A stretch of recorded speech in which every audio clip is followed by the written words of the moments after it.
Yes, dear children, let us go further, a little bit of hybridization and then molecular orbital theory. Okay, so I'm not giving you the difference between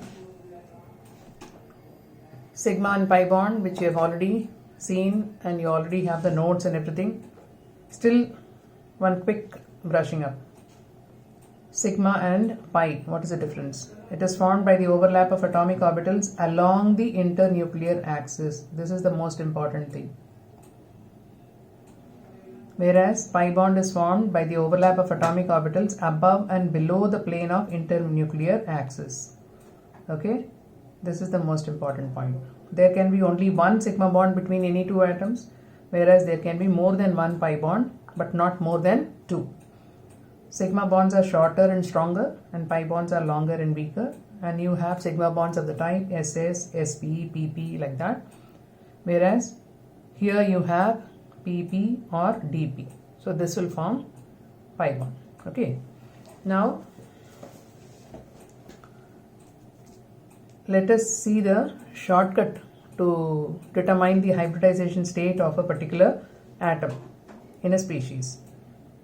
Now, determination of hybridization state. Say, for example, this is what you have to find out. What is this equal to? Half into Be. Be is nothing but valence electrons plus Ma, that is number of monovalent atoms, minus C, that is charge on the cation, plus A, charge on the anion. So this is the formula. Based on that, you can find out the hybridization state of any species. Say, for example, you want to find out that for NH4 positive. Now, what is the hybridization state? That is equal to half into, you want to find out what is the hybridization state of N in NH4 plus. Okay, so N has the number of valence electrons 5, and how many monovalent atoms are surrounding it? It is 4. Then what is the charge on the cation? That is 1. See, this minus is already there in the formula. You need not have to worry about it. You just have to write the charge. It is 1. Okay, so that is 1. And there is no, it is not an anion, so A will be 0. So if you solve this, you will get 4. 4 means it is sp3. Same way, if you want to find out for BF3, that is B in BF3. Again, half into 3, number of valence electrons. Boron atomic number is 5. So 3 valence electrons plus monovalent atoms. Fluorine is a monovalent atom, so plus 3. Minus 0. This is not a cation nor an anion, so there is no charge on the species, so it is 0, 0. So that will give you sp2. So B in BF3 is sp2 hybridized. Now next you have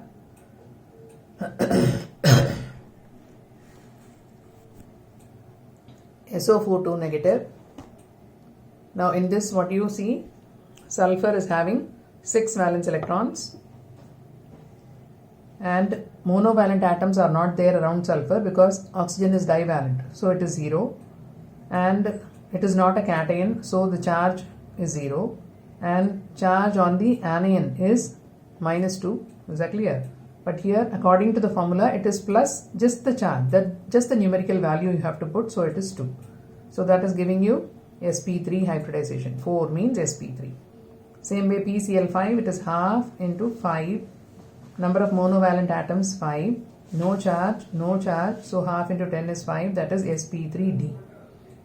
SO2 mein half into 6 plus, it's not a monovalent atom, O is a divalent atom, so it is 0, 0, 0, half into 6 is 3, so S in SO2 is sp2 hybridized. CO2 mein half into 4 plus 0 plus 0 plus 0, monovalent atom इसमें भी नहीं है, no charge, cation, anion nahi hai, so 0, 0. So half into 4 is 2. That means sp hybridization. So this is a shortcut method to find out the state of hybridization of each and every species. Right, now let us go.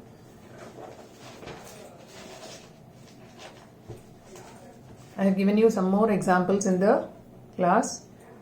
I hope you people must be having all these things. Okay, if you are not having, I'll send you the pic, don't worry. Right, now what are the salient features of hybridization? the number of hybrid orbitals formed is equal to the number of orbitals which hybridize. Right? S and 3p hybridize to give you 4 sp3 hybrid orbitals. Okay, 4 atomic orbitals hybridize to give you 4 hybrid orbitals. Hybrid orbitals are equivalent energy and shape, and they are more stable. They form more stable bonds than the pure atomic orbitals. Then the type of hybridization indicates the geometry of molecule. If it is sp, then the geometry of the molecule is linear. sp2 means trigonal planar, sp3 means tetrahedral, sp3d means trigonal bipyramidal, sp3d2 means octahedral, like that. sp3d3 means like that. You have pentagonal bipyramidal, like that. You have many shapes. Anyway, this much is enough for you. Now, what are the conditions for hybridization? Orbitals in the valence shell alone participate in hybridization. Inner orbitals do not participate. Orbitals undergoing hybridization should have almost equal energy. It should be near about same. Then promotion of electron is not an essential condition prior to hybridization. Like हमने 2s में से 2p में shift किया था, is it not? So that kind of promotion is not an essential condition. It is not necessary. You have to do it. Like in the case of ammonia, if you see, there is no shift in that case because nitrogen is having 2s2, 2p3. Okay, so 2s and 2p, if you consider 2s and 2p may already 3 electrons are there. Now where will you take it? If you want to unpair this 2s, and where will you take it? There is no 3s here. Is that clear? So it is not necessary that always this electron has to be shifted to another orbital. It's not necessary. Then filled orbitals of valence shell may also participate in hybridization. That's what this filled orbital it is. This will also participate in hybridization. So in the case of ammonia, this will not split and this will together hybridize. Hybridise होके 4 sp3 hybrid orbitals बनेंगे और एक में already paired electron होगा, बाकी तीनों में एक एक इलेक्ट्रॉन होंगे जो हाइड्रोजन के साथ शेयर करेगा. Same way in the case of water also it is the same way, right? If you go through it you will understand. Okay, now let's come to molecular orbital theory. It was given by Hund and Mulliken in the year 1932.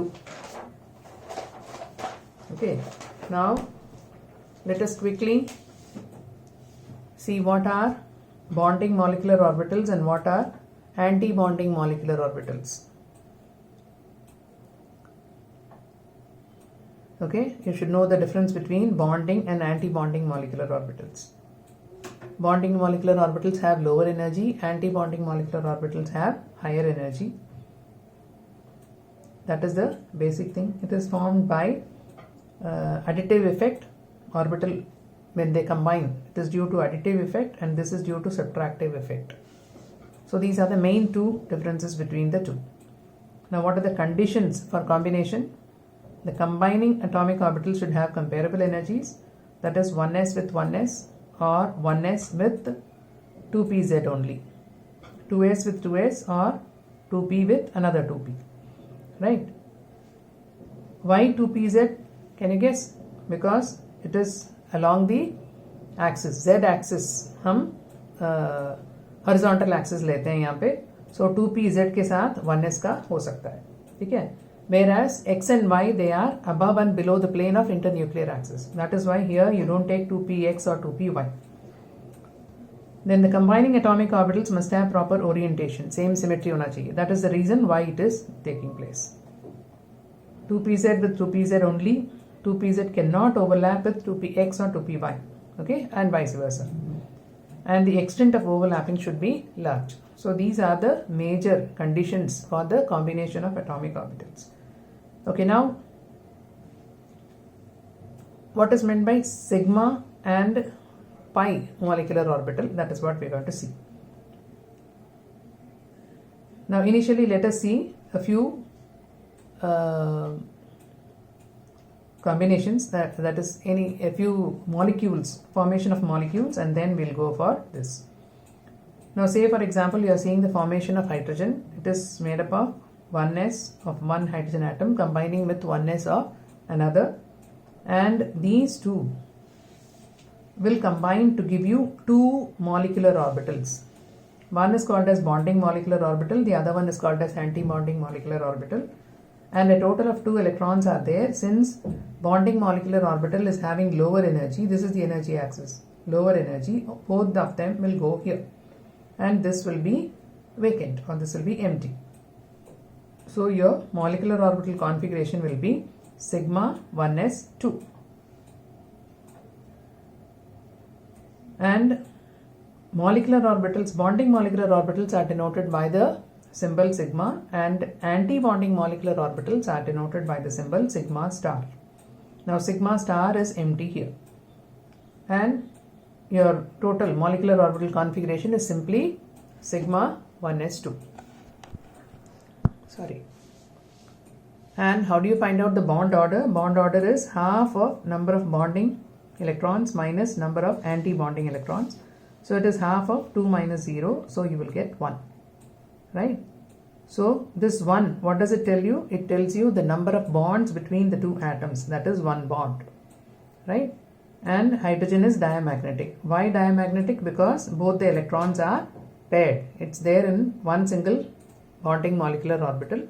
So they are in the paired condition. If unpaired electron is there, only then it is paramagnetic, otherwise it is diamagnetic. So this is for hydrogen. So molecular orbital configuration, how do you write, and how to find out bond order is shown here. Now let us see one or two examples more. Say for example you want to see that of helium. Helium atoms, each 1s2, 1s2 configuration. So total of 4 electrons are there. You have bonding molecular orbital, anti-bonding molecular orbital. Total of 4 means 2 will go here, 2 will go there. So your molecular orbital configuration will be sigma 1s2, sigma star 1s2. And bond order will be half of 2 minus 2, that will be 0. So bond order is 0. If bond order is 0, what does it mean? It shows that He in the diatomic state does not exist. Okay, He2 does not exist. That is what is clear. Now same way if you see lithium, this 1s2 of lithium is the same as that of helium. So I am showing you only the next stage, that is 2s1. So total of 2 electrons are there, both of them will fall into the bonding molecular orbital, and anti-bonding of 2s will be remaining free, right? So in this molecular orbital diagram, basically it is not necessary to show the K shell electrons which are fully filled. It is not necessary, it is understood, right? So when you write the configuration, you can simply write, when you know that it is already filled, you can simply write sigma 1s2, sigma star 1s2, then sigma 2s2. So total of lithium is having configuration 1s2, 2s1. So 3 plus 3, total of 6.